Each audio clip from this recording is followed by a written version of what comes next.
Alors bonjour à toutes et à tous, j'espère que vous allez bien. Alors on se retrouve aujourd'hui pour notre dernière vidéo. Et oui déjà, alors je vous rassure, dernière vidéo consacrée à la partie vraiment purement programmation. Maintenant on a vu toutes les notions importantes, sauf celle d'aujourd'hui. Et dans les prochaines vidéos, on va enfin pouvoir commencer à faire un peu plus de pratique en introduisant de l'électronique. Voilà. Alors, la vidéo d'aujourd'hui est extrêmement importante puisqu'on va parler des fonctions. Donc, c'est quelque chose que vous avez demandé et de toute façon, c'est utilisé dans absolument tous les langages de programmation. Donc, c'est pour vous dire l'importance, le côté fondamental des fonctions en informatique aujourd'hui. Alors, comme d'habitude, ce qu'on va faire, c'est qu'on va diviser la vidéo en deux parties pour pas qu'elle soit trop longue. Donc, aujourd'hui, on va voir ce qui est un petit peu théorique, le concept, la notion de fonction, comment on s'en sert, à quoi ça peut servir. Et puis dans la deuxième partie, on verra pratiquement, concrètement sur le simulateur Arduino, comment on utilise les fonctions avec Arduino. Voilà, donc on y va tout de suite, les fonctions.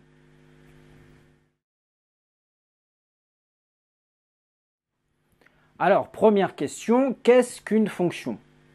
Alors pour faire simple, on va dire qu'une fonction, tout simplement, c'est un sous-programme dans votre programme principal.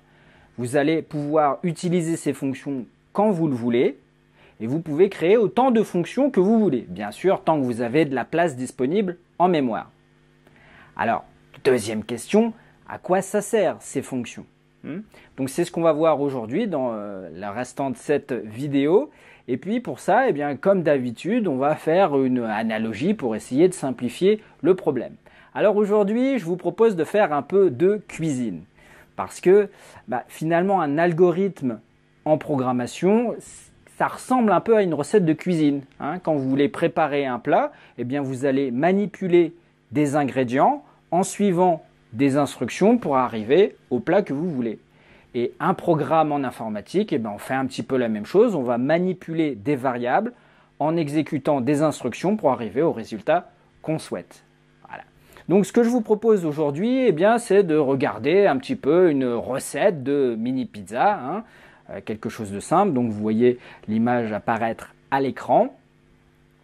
Alors cette recette de cuisine, on l'a un petit peu informatisée. Alors il faut comprendre que un ordinateur, un microcontrôleur, une carte Arduino, ce n'est pas quelque chose d'intelligent. Ça se contente simplement d'exécuter les ordres qu'on lui donne. Donc il faut imaginer cette recette de cuisine comme si vous l'expliquiez à quelqu'un qui n'a jamais cuisiné. Et il faut vraiment être précis et aller dans le détail. C'est pour ça que cette recette va vous paraître un petit peu curieuse au début. Donc j'ai pris une mini pizza, quelque chose de simple. Donc voyons cette recette.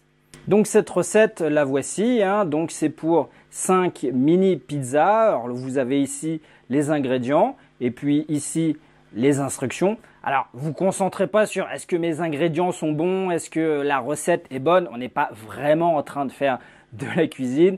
Bien sûr, même si je pense que dans l'ensemble, ma petite recette devrait fonctionner. Alors première constatation, c'est pas très facile à lire, c'est pas très agréable à lire. On a une longue liste d'instructions. Vous voyez, j'ai même été obligé de mettre sur 2 colonnes. Donc ça démarre ici et puis ça continue ici. Sinon, tout ne rentrait pas dans l'écran, dans l'affichage. Et c'est pas très agréable à lire, premièrement. Deuxièmement, on s'aperçoit qu'il y a certaines lignes en fait d'instructions qui réapparaissent, qui se répètent. Par exemple, ici, on voit ces 4 lignes d'instructions, donc prendre une boule, pétrir, former un disque, piquer avec une fourchette, qui vont se répéter à l'identique ici. Donc 5 fois. 5 fois parce qu'on a 5 mini pizzas. Et même carrément, on a ici vraiment ces lignes qui se répètent, donc il n'y a que le dernier mot qui change, mais il y a vraiment cet effet de répétition qui est assez évident. Alors, premier intérêt des fonctions, c'est qu'on va pouvoir réutiliser des lignes de code qui servent plusieurs fois dans le programme. Comment ? Tout d'abord, je vais devoir définir ma fonction, la créer tout simplement. Alors, je vais devoir lui donner un nom. Donc ici, je l'ai appelé former une mini pizza. Alors, c'est comme pour les variables. Vous pouvez utiliser tous les caractères que vous voulez, sauf la règle. Vous ne pouvez pas faire commencer le nom par un chiffre. Et pour l'identifier en tant que fonction, on va rajouter tout de suite collé après la dernière lettre deux parenthèses, ouvrante et fermante. Alors on verra que dans certains cas, il est possible de mettre des choses entre les deux parenthèses, ce qu'on appelle des paramètres d'entrée, des arguments. On va voir ça un petit peu plus tard dans la vidéo. Pour l'instant, on ne va rien mettre. Et puis dans le bloc d'instruction de ma fonction, eh bien tout simplement, je vais copier les lignes qui m'intéressent et les coller ici. Maintenant, tout ce qu'il me reste à faire, c'est de supprimer ces lignes de code et de les remplacer par ce qu'on appelle un appel justement à la fonction. Donc, former une mini pizza avec ces deux parenthèses, tout simplement. Comment ça marche concrètement? Eh bien, le microcontrôleur va commencer ici et exécuter toutes les lignes d'instruction jusqu'à mon appel de fonction. Une fois qu'on arrive ici, eh bien, on va automatiquement basculer dans le sous-programme former une mini pizza. On va effectuer toutes les instructions de la fonction. Alors bien sûr, s'il n'y a pas d'erreur, s'il n'y a pas de bug, si tout se passe bien. Et puis, une fois qu'on arrive ici, on va revenir automatiquement au programme principal. Ici, là où on s'en était arrêté. Et ensuite, on va continuer l'exécution de notre programme. Voilà ce qui reste à faire. Donc je pense que ce n'est pas bien compliqué pour l'instant à suivre. N'hésitez pas à revenir en arrière pour réécouter ce que je viens de dire. Tout ce qui nous reste à faire maintenant, eh bien, c'est de remplacer à chaque fois ces 4 lignes par un appel à la fonction former une mini pizza. Toc, toc et toc. Voilà. Donc on voit déjà un intérêt. Deuxième intérêt, un autre intérêt pour les fonctions, eh bien, c'est qu'on va gagner de la mémoire. Puisque avant, il nous fallait 20 lignes de code pour réaliser toutes nos opérations. Et ici, il nous en faut 1, 2, 3, 4, 5, donc les 5 appels à ma fonction, plus les 4 lignes de code de la fonction en elle-même, ça ne fait plus que 9 lignes de code. Au lieu de 20, on a déjà gagné la moitié de la place en mémoire. Et puis même, on pourrait aller plus loin, puisque finalement, ici, former une mini pizza, on le répète exactement 5 fois, on ne fait rien de particulier, donc on pourrait glisser cet appel dans une boucle for, par exemple. Pour y allant de 0 à 5 non compris, on va appeler exactement 5 fois former une mini pizza. Et donc ici, j'ai une ligne de code pour mon for, une deuxième ligne pour l'appel à ma fonction, plus les 4 lignes de la fonction en elle-même, ça fait 6 lignes de code au lieu de 20. Et c'est particulièrement intéressant sous Arduino puisque je vous rappelle que le nombre, la quantité de mémoire disponible pour le programme est assez limitée. Donc là, on a gagné 14 lignes de code grâce à notre petite fonction former une mini pizza. Donc on est passé de ce programme-là à ce programme-là qui commence déjà à être un petit peu plus compact. Alors, deuxième intérêt des fonctions, eh bien, si on continue d'analyser notre programme, on s'aperçoit qu'il y a certaines lignes de code qu'on pourrait regrouper ensemble parce qu'on a l'impression qu'elles ont la même tâche, le même objectif en fait. Donc, si je découpe ma recette en différents blocs, eh bien, je m'aperçois que ici, ces lignes de code ont lien avec la préparation de la pâte à pizza. Ici, on va fabriquer la sauce tomate. Ici, on va mettre la sauce. Ici, on va mettre le fromage. Et ici, c'est la cuisson des mini pizzas.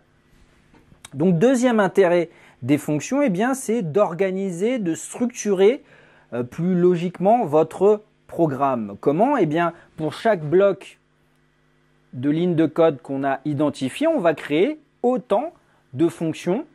Donc, une fonction préparer une pâte pizza, préparer une sauce tomate, mettre la sauce, mettre le fromage, enfourner les pizzas.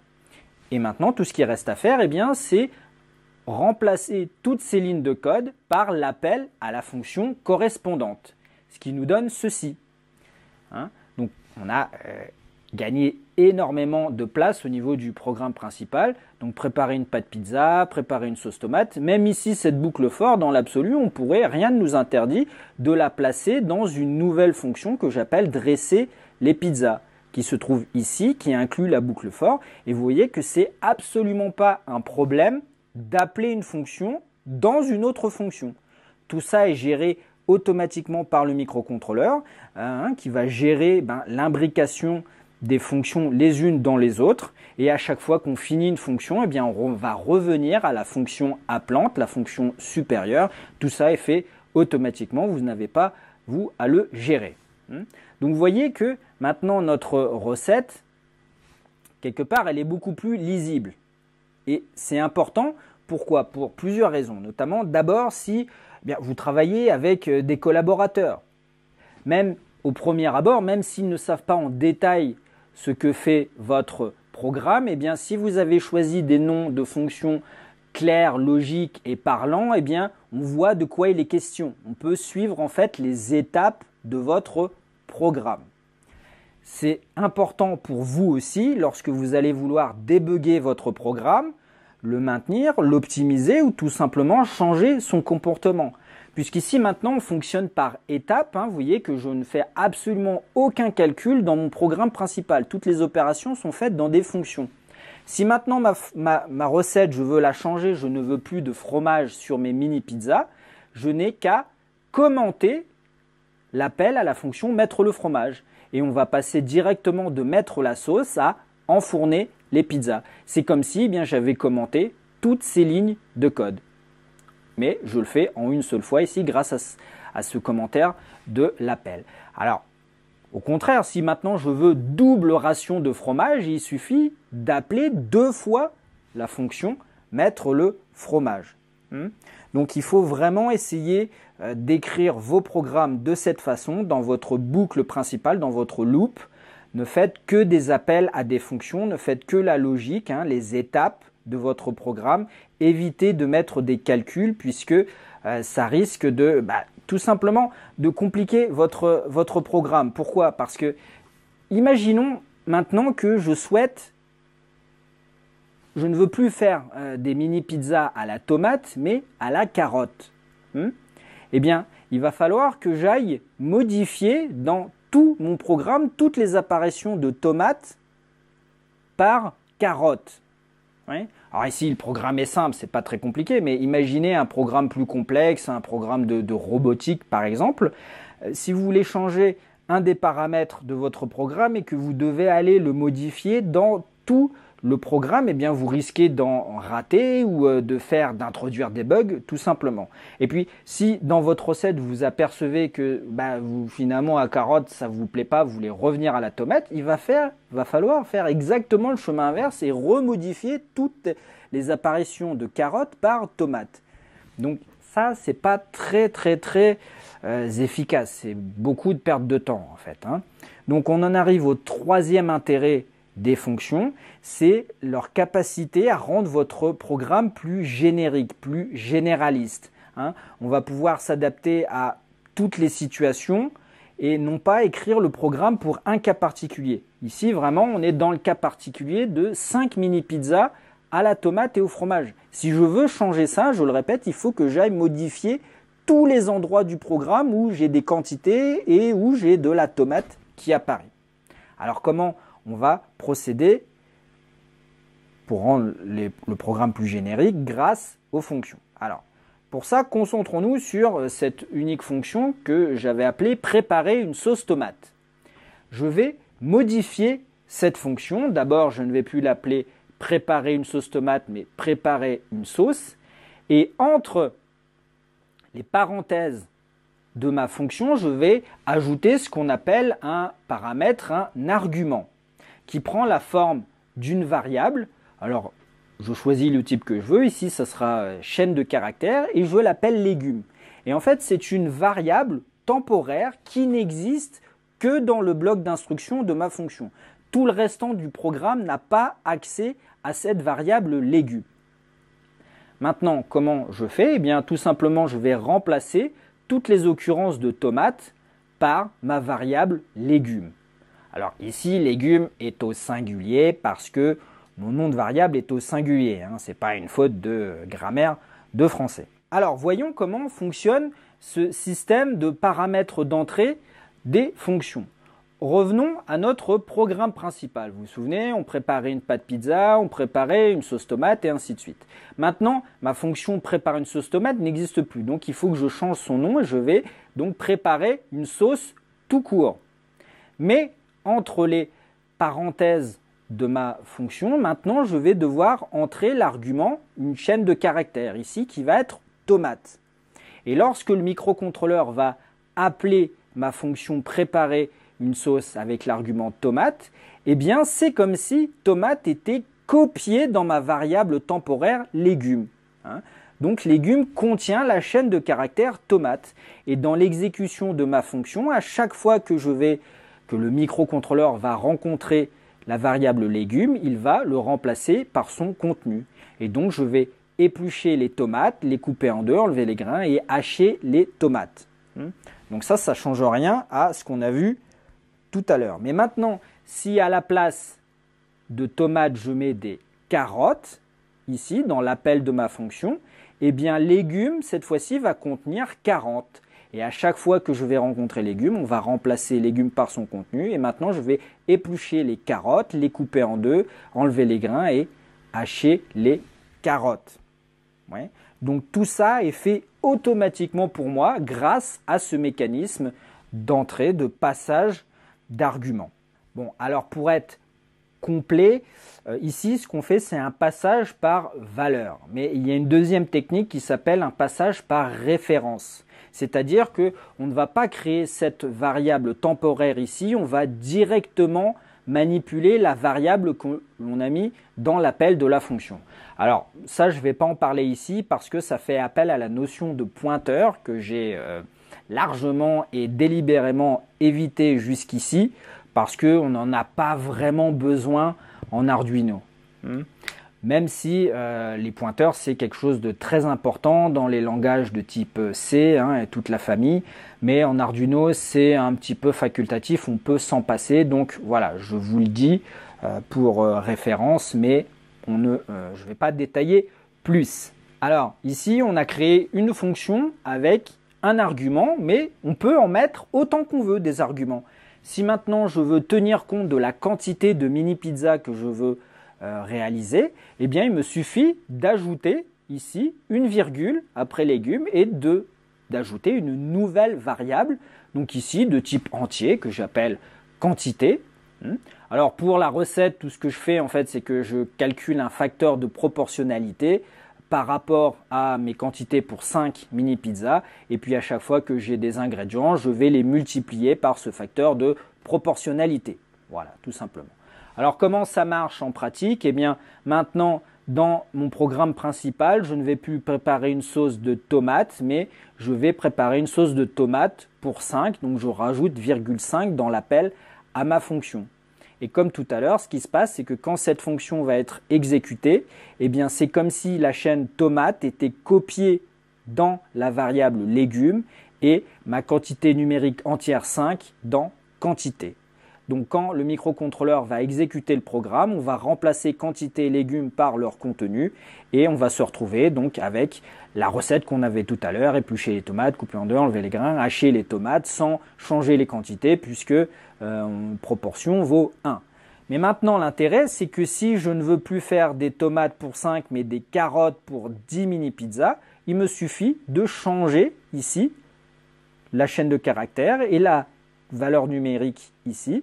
Et c'est comme si eh bien maintenant légumes contenait la chaîne de caractères carottes et quantité contient 10. Donc on remplace à l'exécution du programme les variables par leur contenu et c'est exactement comme si eh bien moi j'avais écrit à la main éplucher les carottes en doublant les quantités, couper en deux, enlever les grains, hacher les carottes en doublant les quantités et ainsi de suite. Et tout ça est fait automatiquement pour moi grâce à ce système de paramètres d'arguments en entrée.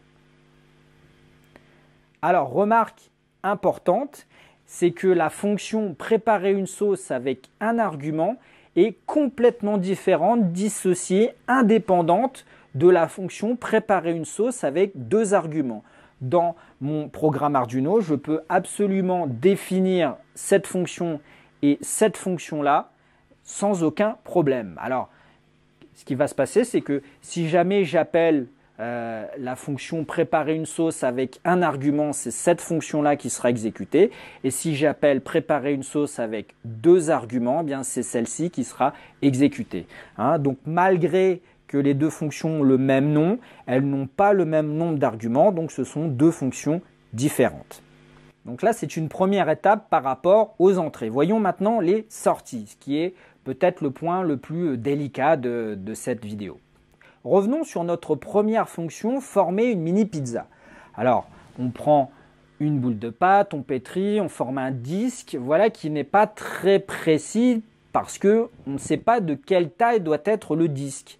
Il faudrait, par exemple, spécifier la surface du disque. Alors, fort de ce qu'on vient de voir sur les entrées des fonctions, je peux rajouter un paramètre en entrée qui s'appelle R de type flottant qui tiendrait compte, qui m'indiquerait voilà, de quelle est la surface du disque de ma mini pizza. Et puis de la même façon, pour utiliser ma fonction, je dois l'appeler, donc former une mini pizza et mettre une valeur flottante ici, puisque je demande un flottant, une valeur flottante ici entre parenthèses. Seulement, c'est pas très pratique pour nous êtres humains parce que discuter en surface, bon, il faut avoir l'habitude, c'est pas très commode. Ce qui serait plus parlant, c'est de définir en fait le diamètre de la mini pizza. Alors c'est pas un problème puisqu'il existe une relation mathématique qui relie la surface d'un disque à son diamètre ou à son rayon. Donc la formule, vous la connaissez certainement, c'est pi fois r au carré si vous utilisez le rayon, ou pi fois d sur 2 au carré si vous connaissez le diamètre. C'est tout simplement, le rayon, c'est tout simplement le diamètre divisé par 2. Et puis pour simplifier le carré, tout simplement, je me contente de le simplifier par une multiplication. Donc pi fois d sur 2 fois d sur 2. Donc c'est ce que je fais ici dans l'appel à ma fonction, donc 3,14 fois 3 sur 2 fois 3 sur 2 en considérant un diamètre de 3 cm pour ma mini pizza. Alors vous voyez, première remarque, c'est qu'on peut tout à fait faire un calcul dans l'appel d'une fonction. Ça ne pose absolument aucun problème. Pourquoi? Parce que en fait, le microcontrôleur, lui, va d'abord exécuter, va d'abord évaluer ce qu'il y a de plus imbriqué, ce qu'il y a de plus à l'intérieur des parenthèses. Ici, on va d'abord calculer 3 sur 2 et 3 sur 2, faire la multiplication qui va nous donner une valeur numérique flottante qui va nous servir donc comme argument pour l'appel de former une mini pizza. Donc ça pose aucun souci. Mais toujours, ce n'est pas pratique d'un point de vue développement de programme parce que si maintenant je ne veux plus une pizza de 3 cm de diamètre mais de 5 cm de diamètre, eh bien il va falloir que je vienne modifier moi-même à la main le 3 et le 3 ici. Alors, ce n'est pas un souci puisqu'on vient de voir les fonctions. Donc on se dit, eh bien je vais remplacer ce calcul par une fonction.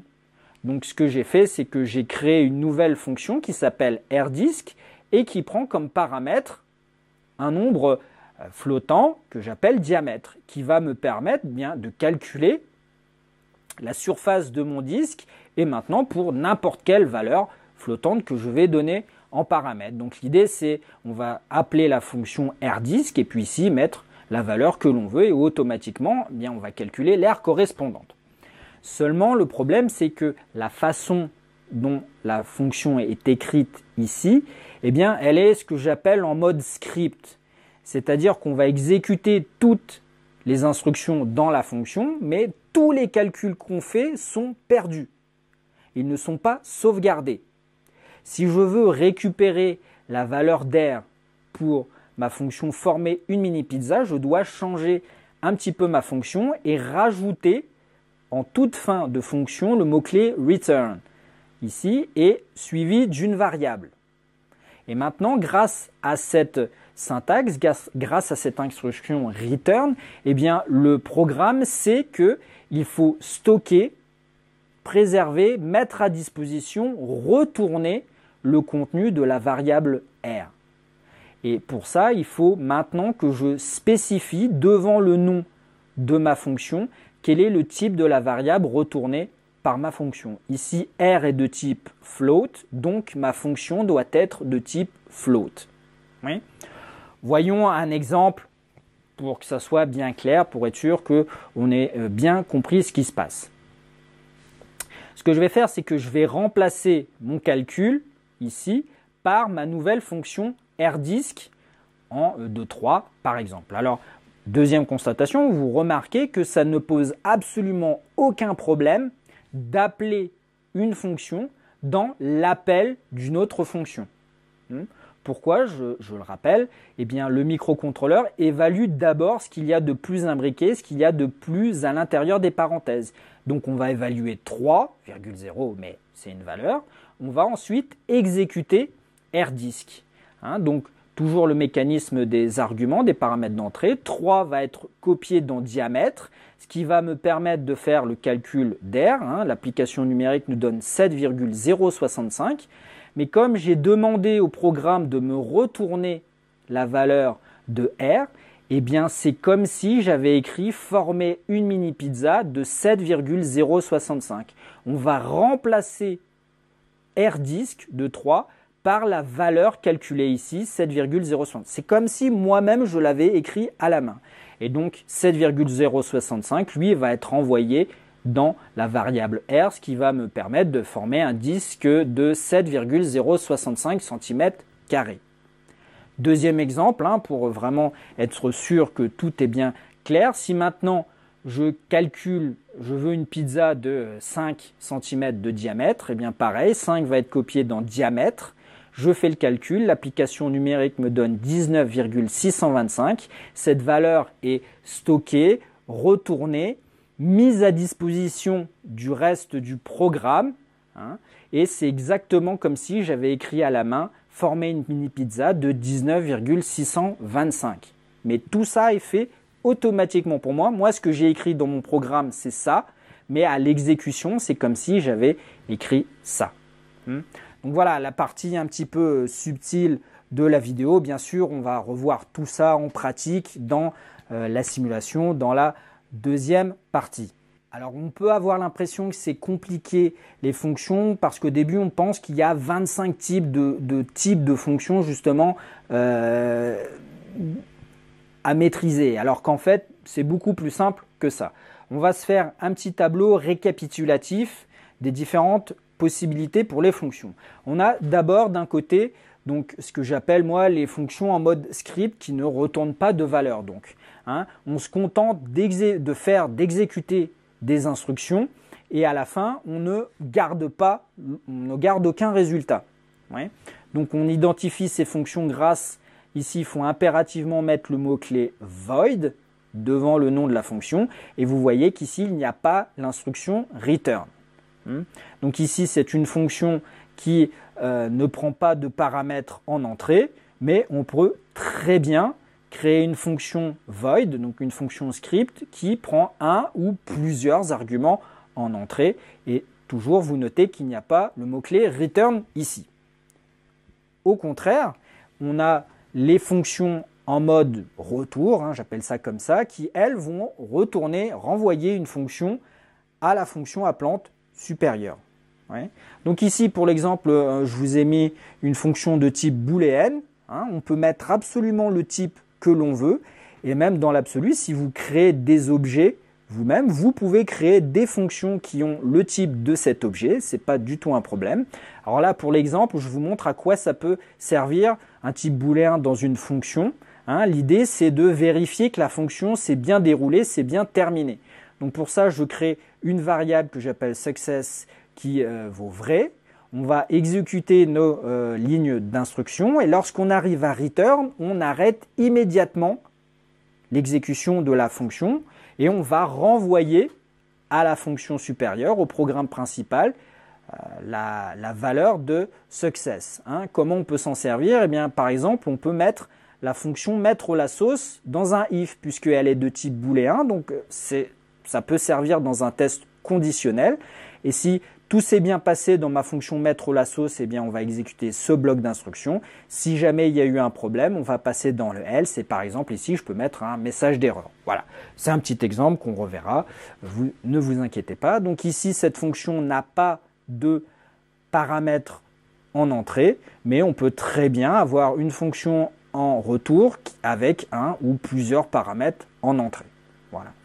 Donc chose importante à noter, c'est que vous ne pouvez retourner qu'une seule variable à la fois par fonction, en tout cas en Arduino.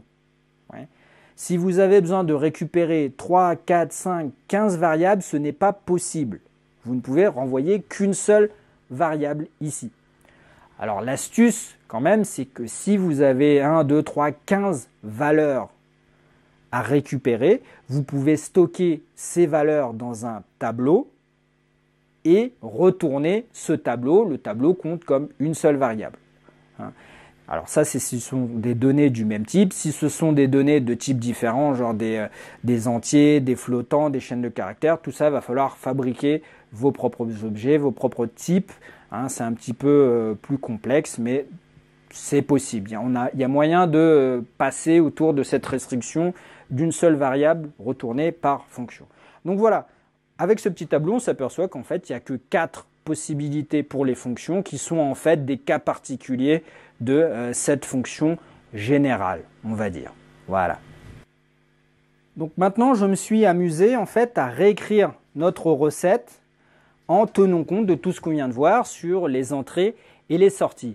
Alors tout ce que j'ai fait, eh bien c'est j'ai ajouté donc ces variables qui nous servent à configurer la recette et puis j'ai ajouté les arguments au bon endroit dans nos fonctions.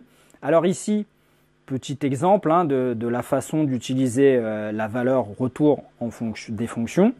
Ici donc mettre la sauce qui est de type booléen, donc je peux maintenant l'inclure dans un test conditionnel et l'idée c'est que si tout se passe bien dans ma fonction mettre la sauce, on va renvoyer vrai et donc dans le test if on va exécuter le reste de la recette et puis s'il y a un problème ici dans mettre la sauce, on va continuer dans le else à la place et puis on affiche un petit message d'erreur. Voilà, c'est pas ouf comme exemple, c'est un peu débile, mais on verra dans le simulateur comment on peut tirer parti de ce genre de synergie avec le booléen et la valeur en retour. D'ailleurs, le reste de nos fonctions, tout simplement, j'ai rajouté les mots-clés void dans les fonctions type script. Void, donc je ne l'ai peut-être pas dit, qui signifie vide en anglais. J'ai rajouté donc notre fonction mettre la sauce et puis ici, donc voilà, c'est essentiellement des fonctions void pour le moment. Alors, quel est l'intérêt d'écrire le programme comme ça? Et c'est d'ailleurs, je vous encourage, je vous invite à écrire vos programmes de cette façon. Ici, le programme est générique et piloté par ces 3 variables ici. L'intérêt, c'est que maintenant, si je ne veux plus 5 mini pizzas à la tomate, mais 10 mini pizzas à la carotte, il me suffit tout simplement de changer uniquement cette valeur-là et cette valeur-là. Et tout mon programme maintenant va automatiquement faire 10 mini pizzas à la carotte parce qu'à aucun moment je n'ai écrit explicitement carotte ou tomate dans mon programme. Alors je sais que tomates, ce ne sont pas des légumes, ce sont des fruits, mais bon, pour rester simple, on va dire que c'est des légumes. Voilà, donc vraiment, efforcez-vous d'écrire votre programme de cette façon, qu'il soit le plus générique possible. Alors bien sûr, quand on démarre un nouveau projet, on ne sait pas trop ce qu'on fait, on ne sait pas trop ce qui va marcher. Bien sûr, oui, on écrit les choses explicitement, mais rapidement, essayez d'utiliser cette mécanique d'entrée et de sortie. Je vous promets que vous allez gagner beaucoup de temps à écrire vos programmes comme ça. Puisque là, vous voyez que je n'ai que cette partie-là à gérer, tout le reste est fait automatiquement. Donc ça, c'était le 3e intérêt des fonctions. Le dernier intérêt qu'on va voir aujourd'hui ensemble, on a vu dans notre vidéo précédente concernant les objets que ceux-ci en fait disposent de données membres et de méthodes et tout simplement les méthodes ce sont des fonctions. Ouais. Donc rien de particulier, voyons un exemple pareil, un exemple un peu débile qui n'a aucun sens mais c'est pas grave. Si je crée un objet maintenant de type pizza, qui est doté de ces trois variables, sauce, fromage et dans le four, eh bien tout simplement les méthodes, ce sont des fonctions, donc je vais les écrire exactement comme j'écrirais des fonctions standards. Ici donc mettre la sauce, mettre le fromage, enfourner, et ces fonctions se contentent tout simplement de manipuler ces trois variables. Alors comment on s'en sert?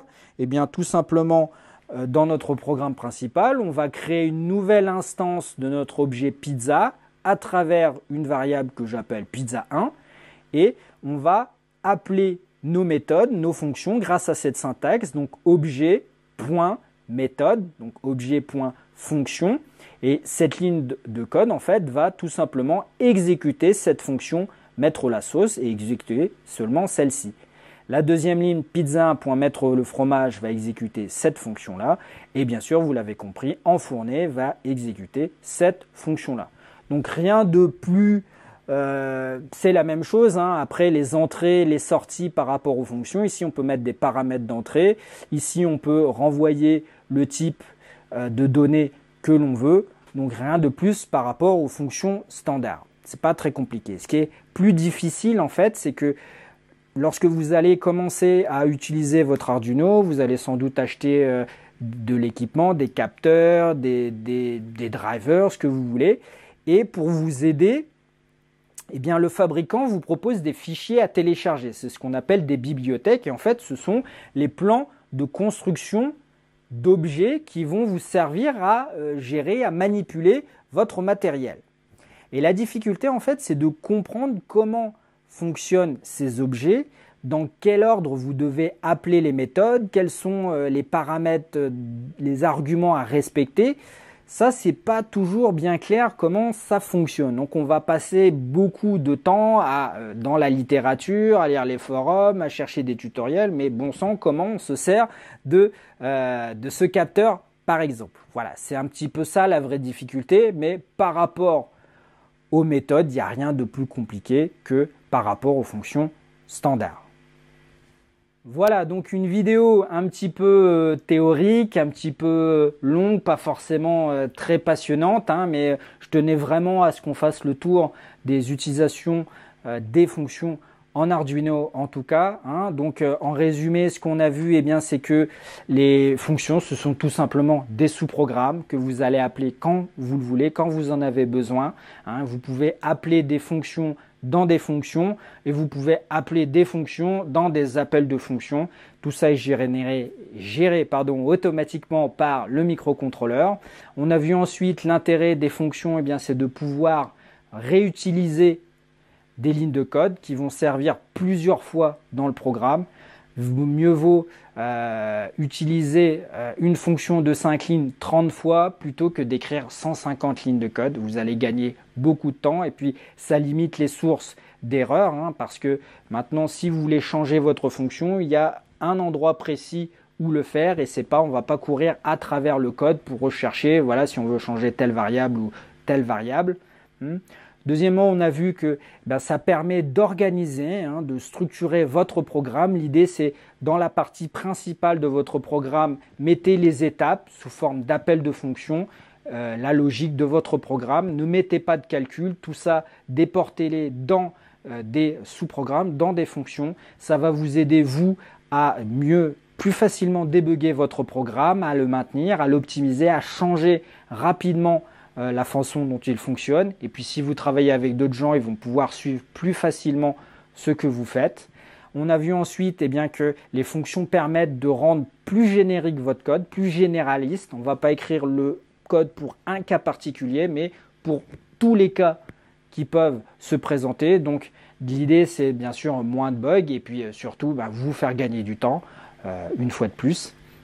Et puis enfin, on a vu que pour les objets, les méthodes, ce sont tout simplement des fonctions qui fonctionnent exactement de la même manière, sauf qu'elles sont liées à l'objet en question. Voilà. Donc, on va s'arrêter là pour cette vidéo et puis je vous dis à très bientôt dans la deuxième partie pour la partie pratique sur le simulateur Arduino. Ciao!